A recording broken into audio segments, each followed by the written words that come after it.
ओम नमस्ते जी। 7वीं श्रव्य कणिका वैदिक संपत्ति, जिसके लेखक हैं पंडित रघुनंदन लाल जी शर्मा और पुस्तक का संपादन परिवर्धन स्वामी जगदीश्वरानंद जी ने किया है। पुस्तक का प्रकाशन आध्यात्मिक शोध संस्थान नई दिल्ली द्वारा हुआ है। हम उपक्रम नामक अध्याय में आपको शांति चाहने वालों के कार्यक्रम इस शीर्षक के अंतर्गत स्वाध्याय करा रहे हैं। विद्वान लेखक ने आगे लिखा है कि विद्वानों का कहना है कि भीरुता एक प्रकार की पशुता है, क्योंकि देखा जाता है कि जितने हिंस्र पशु दूसरों को मारते या काटते हैं, वे भीरुता के ही कारण मारते काटते हैं। वे मारे डर के ही विश्वास खो देते हैं और बिना कारण पहले ही से दूसरों के मारने की घात लगाते हैं। यही अवस्था भीरु मनुष्यों की भी है। वे भी मारे डर के किसी का विश्वास नहीं करते और बिना कारण सारी दुनिया को असमर्थ बनाकर मार डालने का उपाय किया करते हैं। इसका फल यह होता है कि इनकी इस स्वार्थ बुद्धि से उत्पन्न हुई शारीरिक और मानसिक निर्बलता उनके शरीर की बनावट पर बहुत ही बुरा प्रभाव करती है। इस प्रभाव से उनके चेहरे कुरूप हो जाते हैं, आंखों से मधुरता जाती रहती है और मुखमंडल से सौम्य भाव चला जाता है। आजकल यूरोप निवासियों के चेहरे इसी ढंग के हो गए हैं, परंतु दुख से कहना पड़ता है कि उनको अपने इस पतन की खबर नहीं है। वे नहीं जानते कि उनका किस प्रकार पतन हो रहा है। उनको खबर नहीं है कि किस प्रकार उनमें कुरूपता और भयंकरता बढ़ रही है, किस प्रकार बुद्धि में पाशव तत्व प्रविष्ट हो रहे हैं और किस प्रकार वे चेतन जगत से दूर होते जाते हैं। उन्हें नहीं सूझता कि रेल, मोटर, मिल इंजन और इसी प्रकार के अन्य समस्त भौतिक पदार्थों के संस्कार उनको कहाँ लिए जा रहे हैं। इसी प्रकार उन्हें नहीं सूझता कि दिन रात असमर्थ मनुष्यों को सताना और पशु पक्षियों को मार मार कर खाना उन्हें किस गहरे गर्त की ओर ढकेल रहा है। एक और वे मनुष्य, पशु, पक्षी आदि चेतन जगत का नाश करने में लगे रहे हैं और दूसरी ओर भौतिक पदार्थों के मोह में जड़ जगत की उपासना कर रहे हैं। ऐसी दशा में वे चेतन जगत से कितना दूर होते जाते हैं, यह उन्हें नहीं सूझता। उनकी भौतिक प्रवृत्ति से यही प्रतीत होता है कि न उनका कोई पशु है न पक्षी, जो है वह मार कर खाने के लिए ही है। इसी प्रकार न उनका कोई इष्ट है, न मित्र है, न नौकर चाकर है, जो है वह अपना स्वार्थ साधन करने के लिए अथवा अपने काम कराने के लिए है। इसी प्रकार न उनकी कोई पत्नी है न संतान। पत्नी है पशु वृत्ति की निवृत्ति के लिए और संतान है युद्धों में लड़कर दूसरों का सर्वस्व छीनने के लिए। इस प्रकार चेतन जगत से उनका जो थोड़ा बहुत संबंध दिखलाई पड़ता है, वह भी उस चेतनांश को हानि पहुंचाने के लिए ही है। इस पर से सहज ही अनुमान कर लेना चाहिए कि जड़वादियों की भौतिक उन्नति ने उनको किस प्रकार भीरू बनाकर चेतन जगत का विरोधी बना दिया है और किस प्रकार उनसे संसार का अनिष्ट हो रहा है।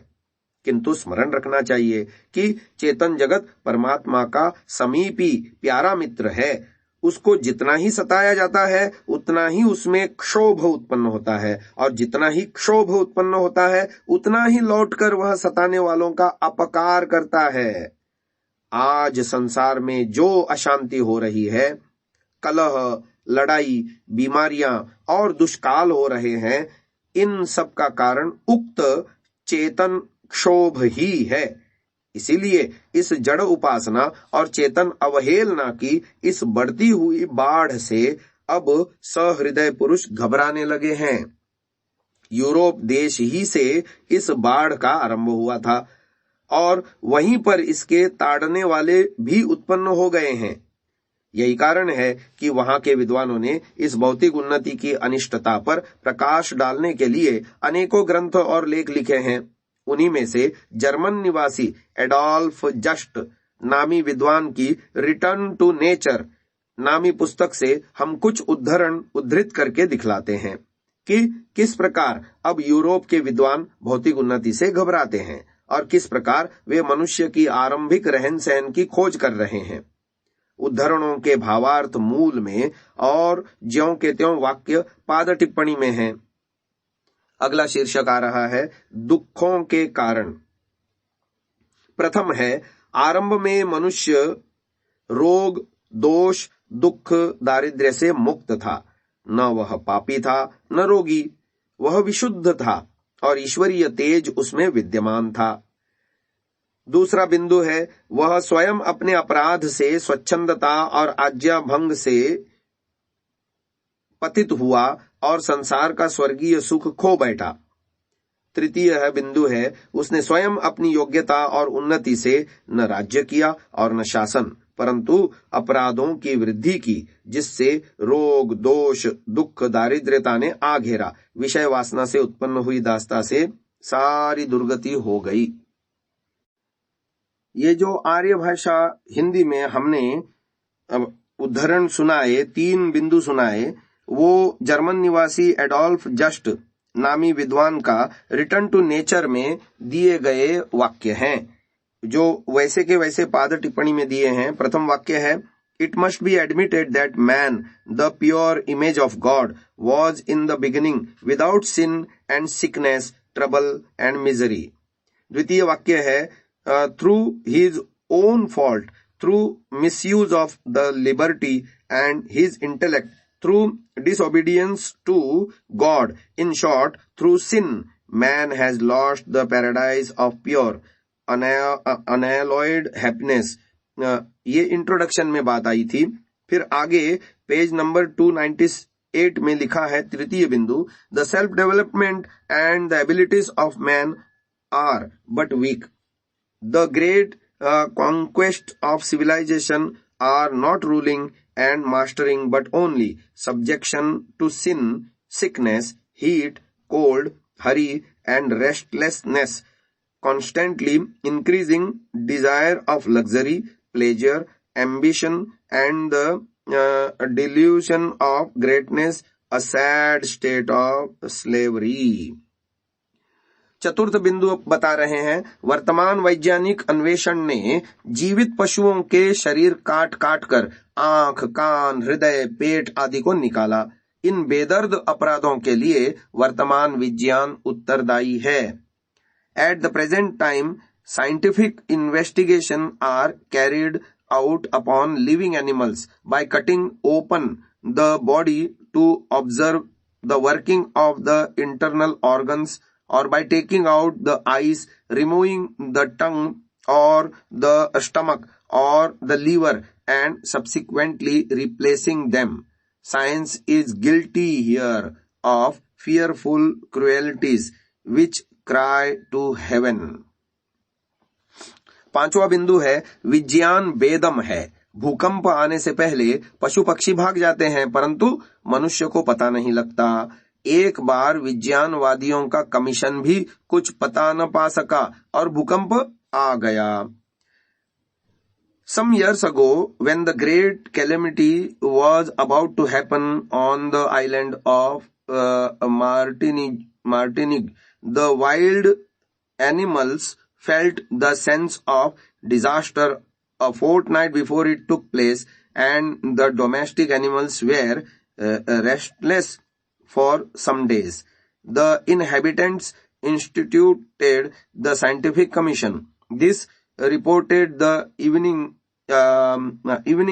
before that there was no danger and that people might go to bed in peace. But a few hours later, the terrible disaster occurred. Almost the whole of the town was destroyed. The scientific commission perished, but the animals were all saved. When the great earthquake was about to take place in San Francisco, the dogs ran howling from the town days before. The man, suspecting nothing and knowing nothing, remained to be buried under the ruins of their houses. ये page number 17 पर उनका लेख मिला है। आगे छठा बिंदु है, बीमारी पाप है। यदि संसार में पाप न हो तो बीमारी भी न हो। यह मानी हुई बात है कि मानसिक विकार, स्वार्थ, ईर्ष्या, द्वेष, अनुदारता और क्रोध आदि का भयंकर प्रभाव शरीर पर पड़ता है। पृष्ठ संख्या 26 में पुस्तक में लिखा मिलता है, sickness is the consequence of sin. If there had been no sin, there could be no sickness, and if sin were banished from the world, there would be no more sickness. It must be distinctly recognized that all spiritual status, selfishness, pride, hatred, envy, charitableness, anger, passion have a disadvantageous influence on the body. 7वां बिंदु दे रहे हैं, मनुष्य के पापों का प्रभाव समस्त प्रकृति को दूषित कर देता है। मनुष्य ने उन्नति के नाम से प्रकृति को बिगाड़ ही दिया है। जंगलों को काटकर, वायु को दुर्गंधित करके और शिकार खेलकर सृष्टि को अस्वाभाविक बना दिया है। The error and the pestilential vapour of human sin, pride, selfishness, immorality, and strife have been thrust by force into the remotest part of the natural world. Man has everywhere damaged nature in his false struggle for progress. Take, for example, the rooting up of forests, the pollution of air, hunting, etc. Page number 19। 8वां बिंदु दे रहे हैं, संसार में समस्त मनुष्य अनेकों प्रकार के रोगों से पीड़ित हैं। पागलपन बढ़ रहा है और आत्महत्या दिन प्रतिदिन बढ़ती जाती है। यदि भौतिक विज्ञान की उन्नति एकदम बंद कर दी जाए तो फिर परमेश्वर सहायता करे। Everywhere on the earth we behold sickness, and in health in 1,000 shapes, from the cradle to the grave, men are afflicted with pain and suffering of every kind. Vice and passion, sin and crime are strangely prevalent among mankind. Nerve trouble is widely spread among us. We find men generally sunk in care and trouble, in sin and misery, in unhappiness and despair. Never before were the lunatic asylums of so full, and suicide is becoming more common every day. Page number 19. I am well content, however, if for the first time the jubilation over the achievements of science is broken, and if the veil torn and the first time discloses a delusive hell, God will then help further. Page number 299। आज की श्रव्य कणिका को यहीं विराम देते हैं। ओम।